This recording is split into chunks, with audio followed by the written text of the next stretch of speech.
Welcome to another episode of the Optimistic Met Fan Podcast. I'm your host, Frank Osberger.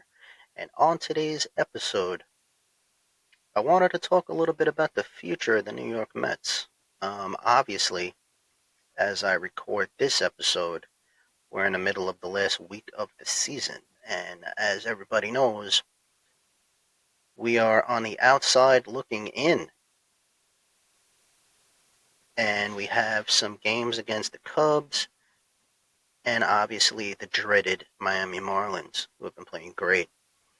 So, with that being said, and that being where we're at right now, as I'm filming another episode, I did want to talk about like I said, the future of the Mets, and that's where does this team go, regardless of where it ends up this season, right? Because at the end of the week, we could be in the playoffs, or we could have our season ended and not even have a postseason in 2025. So looking forward to 2026, I thought it was very interesting because, a lot of people saying, oh, do we need to fix the rotation? Do we need to fix the bullpen? Is Pete Alonso coming back? Is Edwin Diaz going to come back? There's a lot of question marks, more questions than answers, you can say.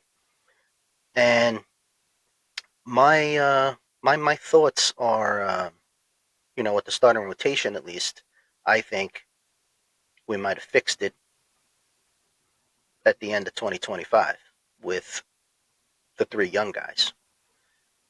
I love Nolan McLean. I think he's probably a future ace. That stuff is just his stuff is just incredible.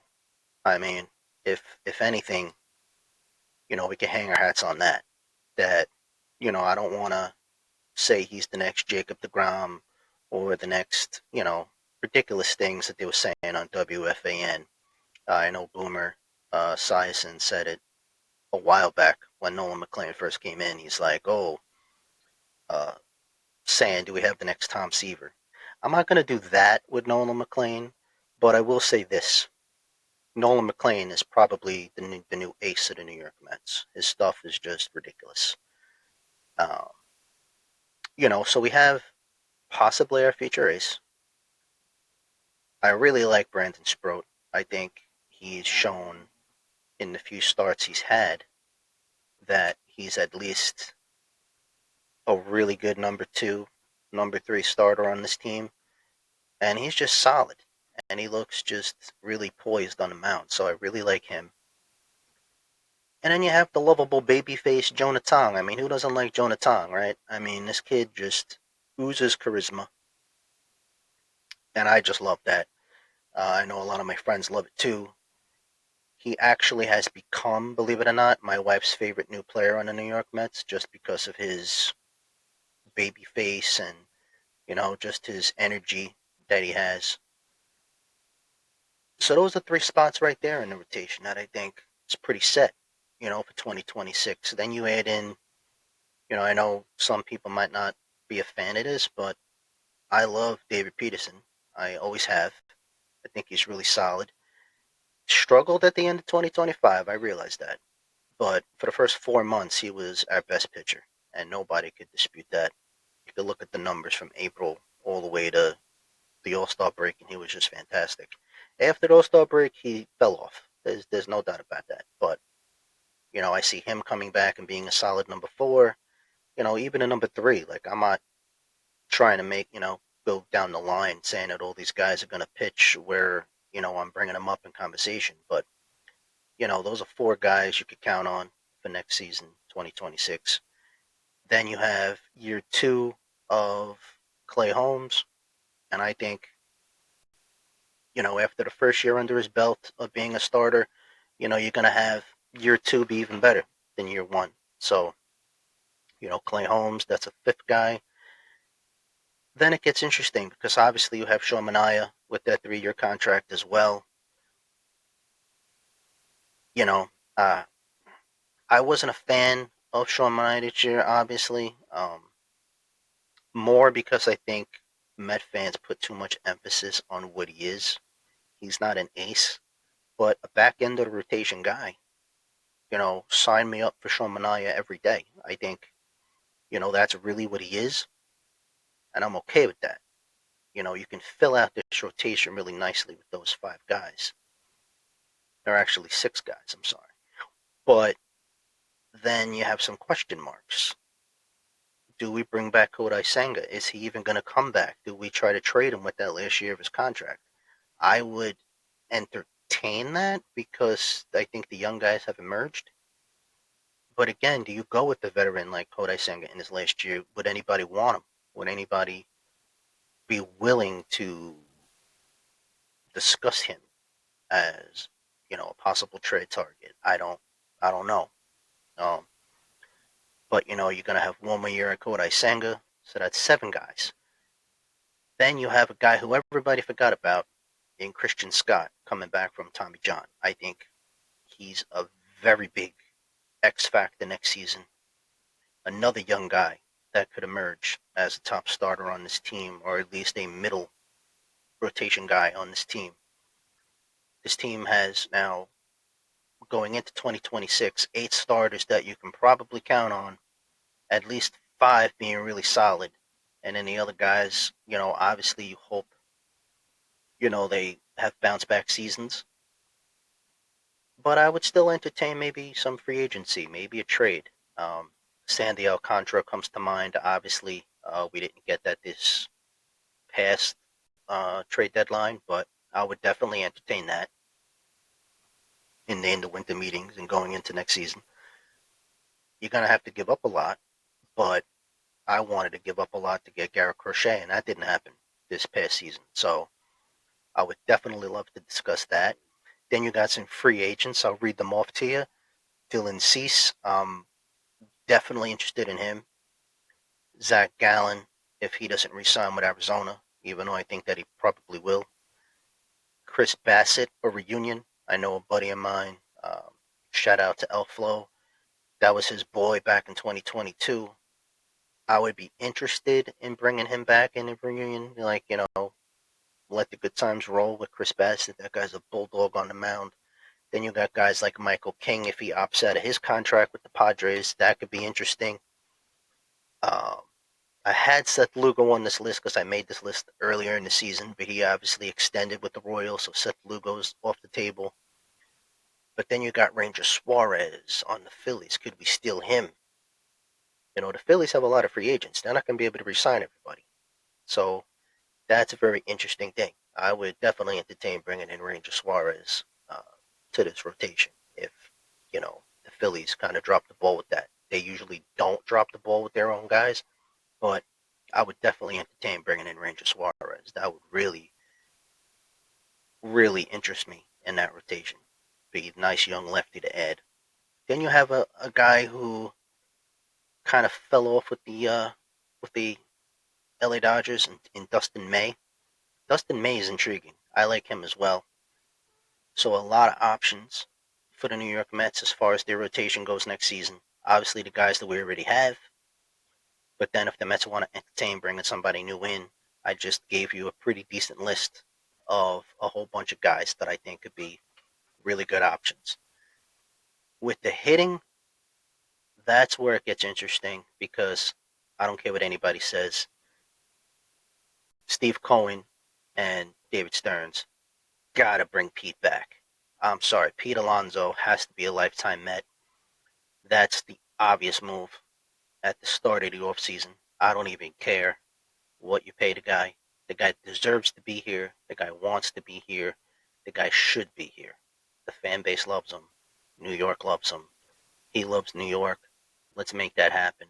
That's like not even negotiable to the fan base and to myself. Pete Alonso gotta come back. Okay. As far as the bullpen goes, obviously you want to bring back Edwin Diaz. I would even entertain. Look, you know, it does need a revamp the bullpen because the bullpen kind of did stink a lot this year. But next season, you got to bring back Edwin Diaz to be the closer. He proved that he's one of the best in the game, so I would be okay with bringing him back. He's going to opt out of his contract. He's not going to take $18.5 million. So the Mets are going to have to pay to keep him here. but I think they will. Another guy in the bullpen I want to bring back, and I think he will come back with his opt-in, will be AJ Minter. Okay, we kind of didn't get that this year. That was a big loss. But I could definitely see him coming back for that second year, just to prove himself and to reestablish himself. I want to bring back Brooks Raley as well. So there's three guys, right, that could really solidify that bullpen in the back end. And then I want to bring back Taylor Rogers. I'm sorry. I know a lot of people didn't like that trade because they thought they gave up too much. I think it would justify the fact that we gave up a lot if we extended him to a new contract. That would be great. So those are four solid guys in the bullpen. And then you take your pick. Do you want to hope that Daniel Nunez steps up? I like him. He did have season-ending injury, so that was a shame. But, adding Nunez to those four guys I just mentioned makes that bullpen really solid. And then you see what you have. Do you want to bring up somebody from the farm system?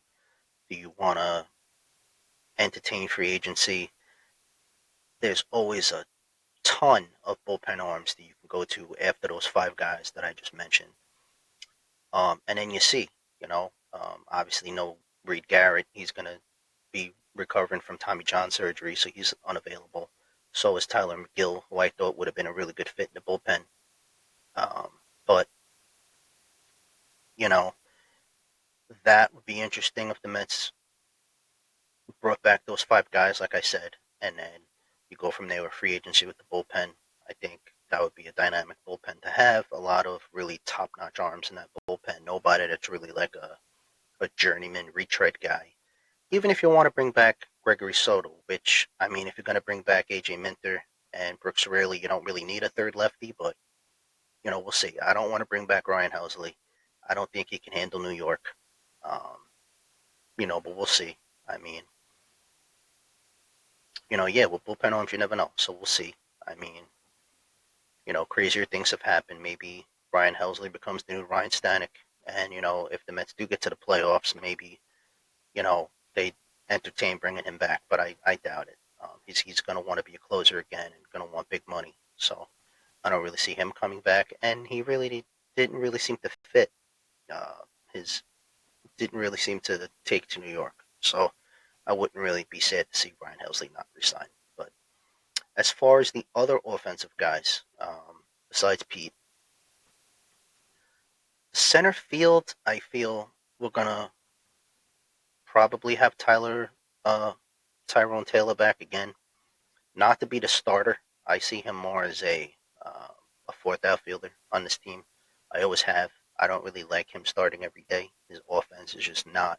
You can't have him batting 200 and being the starting center fielder. You just can't. I don't mind having him on the team, but as center field goes, I feel the Mets are going to solve that in-house. As I've done in previous podcasts, I'm very high on Jet Williams. Love him. If he doesn't play second base for the Mets, he's going to be the Mets center fielder. I feel he's probably going to be the second baseman because the next guy I'm going to mention to be the center fielder is in AAA as well, and that's Carson Bench. I feel like if he can come in and have a really good spring, he may be, the opening day center fielder for the New York Mets. And then center field will be set for years, and that's been a problem that the Mets have had. So, Carson Bench, I can see him being a really good fit, and one of those young spark plugs that the Mets need. Um, obviously you're going to have Soto back, long-term contract. He's not going anywhere. I would entertain a trade with Brandon Nimmo, even though I love Nimmo.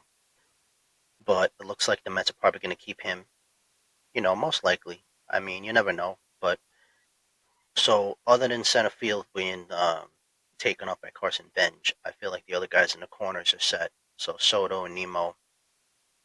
The third base is interesting. To me, could we just give the job to Brett Baty already? I mean, come on. He proved that he could play here. A nice complimentary piece. He's never going to be the next David Wright, and that's okay.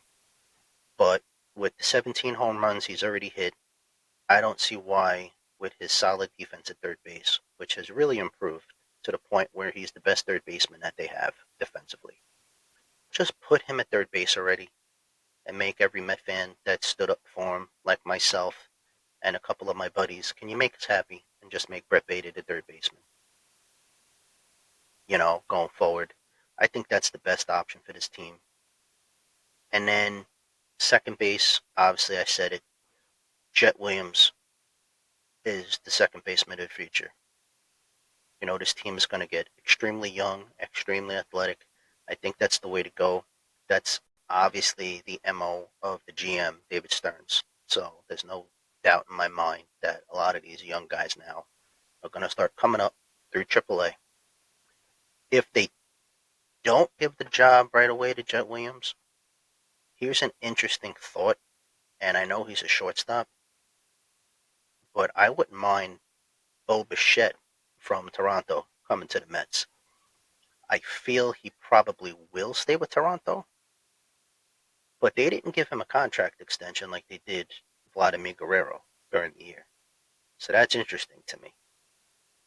And then they made that trade and got Andres Jimenez and all those other players that play shortstop and second base. That's very interesting to me. I can see Bo Bichette leaving the Blue Jays. Could he become a New York Met? I mean, I wouldn't put it past Steve Cohen, to spend more money. He already overpaid Juan Soto. Might as well open up that wallet if you're not completely sold on Jet Williams being ready yet, which that's the key. I think if these young guys are ready, then the Mets are just going to roll with their farm system and then put a lot of money into the pitching, which was a huge problem for this team. I can see them going heavy with the pitching and spending for the pitching, and then using the farm system to just update the roster where they feel like they have some dead weight. Obviously, Starling Marte is a free agent, so that opens up the door for Mark Vientos to be the everyday DH. Could we just do that already? Because he obviously can't play the field at an efficient enough level. So I feel like Mark Vientos should be the DH full time, until they decide to move Pete over there, if they re-sign Pete, or if they decide to put someone else there. Now, interesting enough, if some of these young guys have to go in a trade for Sandy Alcantara or someone else, how do people feel about Kyle Schwarber being a New York Met? He's one of those Phillies that I don't mind. I know that as a Met fan, I hate the Phillies, but Carl Schwarber, man, he could hit. He just, I mean, having him with Pete and Soto in the middle of that lineup, you telling me that don't intrigue anybody? Imagine that lineup with Lindor and Soto, Pete, Schwarber. Oh man, sign me up for that every day. But I don't think that'll happen. I just see him being a Philly, but it's interesting, right? At the very least, and that's what free agency is always about. So I can't wait for this year to happen with free agency. The winter meetings might be exciting too. I think Sandy Alcantara is definitely going to not be a Miami Marlin next season. Would love him to finally come to Queens and be that beast at the top of the rotation with Nolan McLean. That'd be pretty amazing. But we'll see. I mean, off-season baseball, there's going to be a lot of different things to discuss, especially with the New York Mets.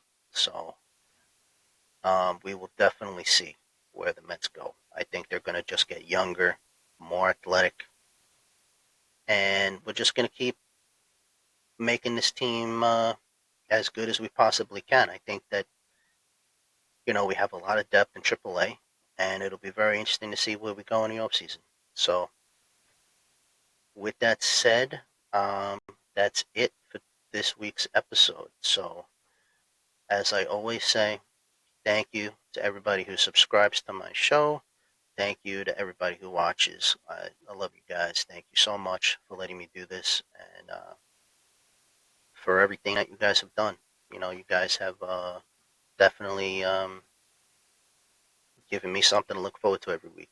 So I'm greatly appreciative of that. And with that said, please like and subscribe to my YouTube channel at Optimistic Met Fan, and also to my TikTok account at the same name, Optimistic Met Fan.